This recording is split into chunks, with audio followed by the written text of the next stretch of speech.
Why don't you guys take your shoes off when you go inside a house? Why?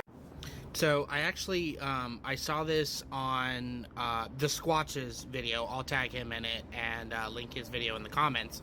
But I do think it's really, really funny. And I know this video is old.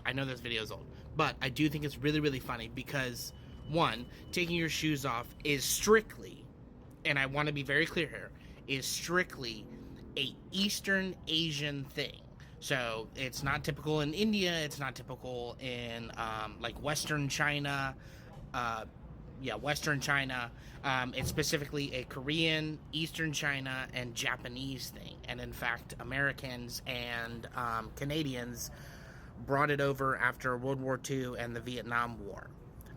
So this, along with parasols or umbrellas as we know them today, we don't really make parasols that commonly anymore, and many, many other cultural imports.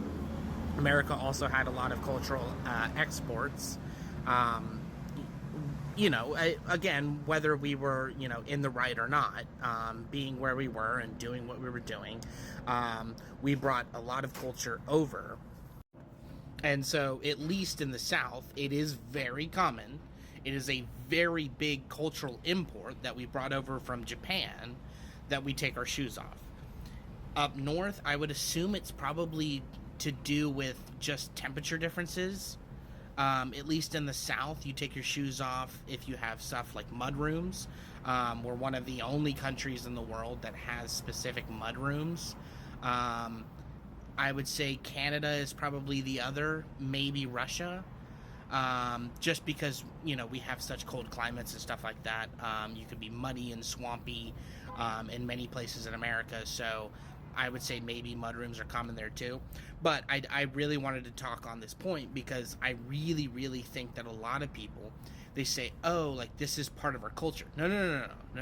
It is a cultural import you brought from specifically Japan or Korea. And we weren't in China around the same time, so it wouldn't make sense for it to be a Chinese import. But it just goes to show, how multicultural and how a lot of people don't even understand where their culture comes from. But anyways, I hope you guys have a great day. I'll see you guys in the next video.